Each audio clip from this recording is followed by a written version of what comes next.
Alright chat, let's talk Donkey Kong Bananza. I spent a few hours with the game so far, and it's just absolute chaos. In the best way possible though. I grew up on the OG Donkey Kong, so when I booted up this game and I heard that music, saw the vibrant style, yeah, I'm gonna be honest, I was instantly hooked. Right off the bat, Bananza nails that modern retro vibe. The art style is fresh, but it feels like a Donkey Kong game. It respects the original games without just recycling them. And the music slaps.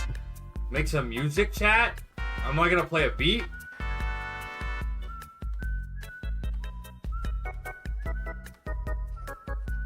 It's funky, immersive, and it made the world feel alive right away. But what really surprised me was how smooth and energetic the game feels. The animations are buttery, the movement is snappy, and everything you do, from punching walls to diving off cliffs, feels satisfying. It's like they took the best bits of Mario Odyssey's energy and layered DK's identity on top of it. And honestly, I think it might be even more feature-packed than Odyssey. Okay, let's talk game mechanics, because this game is full of them. Every single button on my controller has a purpose. Whether I'm rolling, leaping, punching, or slapping barrels into orbit, everything just clicks. There's even a skill tree, which is wild for a Donkey Kong game. It lets you combo moves in creative ways, and that adds so much depth to both traversal and combat. The real star here is the movement. I was constantly climbing, swinging, wall jumping, launching myself across gaps.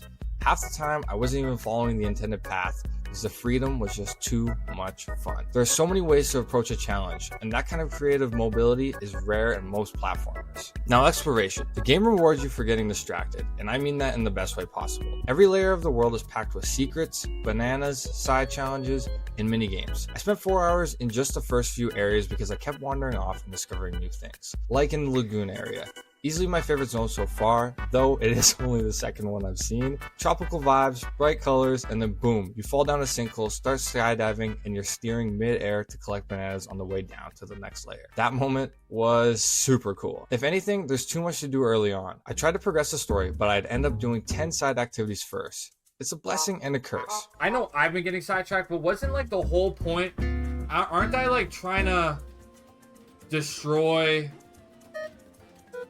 Hold on, I got distracted again. But it'll definitely slow down your main story pace if you're like me and you want to 100% everything. Difficulty-wise, it's been a bit on the easy side so far, which for a Nintendo game makes sense. These games are really designed with every age and gamer demographic possible, so they usually keep it easier. But also, I'm still early in, and I'm hoping that it progresses to get a little bit harder as the game goes on. Though, some of the minigames had me stumped though, especially the first one where you're doing the surfing over the vines. I probably replayed that like 6 times. I'm gonna spam my way. It's okay, I got sword juice. I'm gonna go spam my way on health things. Oh no, no time. Did I die? What did I run out of time for? Oh no, I was dead, bro. Oh, perfect back. Oh, so you know, no, yeah, exactly, bro. Number one point. Okay, I understand the game now. I see the vision. Oh, hold up. I don't think I didn't see this though. Sneaky little bananas.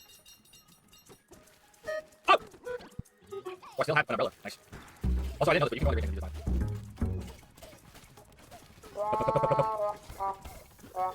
I hit the game. No, don't tell me what happens to me, bro.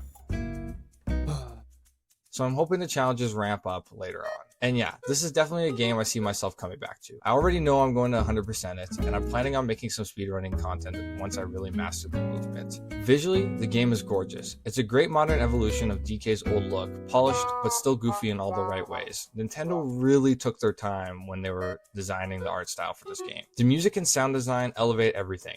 Even just hearing a punch land or sliding into a combo has that perfect crunch. Combine that with the smooth animations and it makes controlling DK feel so satisfying. I found myself just punching holes through walls just because of the pure smoothness of the animations. Overall, I don't have many complaints about this game. Honestly, I did notice 1 or 2 things though. Specifically some frame drops when I was smashing a ton of gold at once. It was a little annoying, especially when you're in those hectic points where you're trying to collect all the gold at the very start.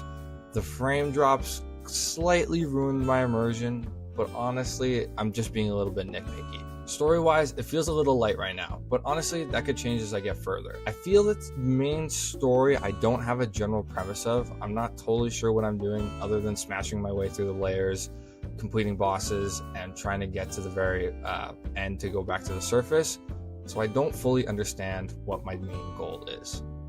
One thing I was definitely bummed about was the amiibo. I bought the Donkey Kong amiibo, I scanned it, and I only got Kong letters that ended up just giving me gold. It was a little underwhelming, and for the $20 USD price tag, I was expecting at least some cosmetics out of it, so that did suck. That's so rage-inducing. Did it just get me gold? There's no like in-game drip or anything? I mean, other than the fact it's cool, that kind of sucks, bro. But what I'm hoping for is some deluxe content down the road.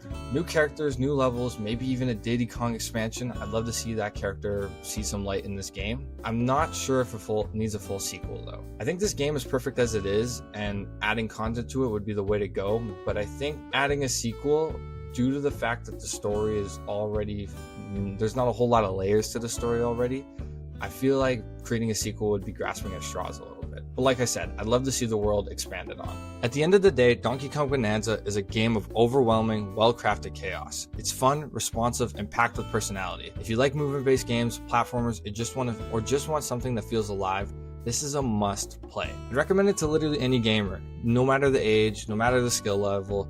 This is a fantastic game to play. And if you see me jumping off cliffs and punching bananas for the next 40 hours, now you know exactly why. Thanks for watching. I hope you really did enjoy. If you did, please drop a comment with your favorite moment in Donkey Kong Bonanza, or if you're just gonna pick up the game. If you enjoy content like this, make sure to subscribe, hit that like button, and once again, I hope you guys did enjoy.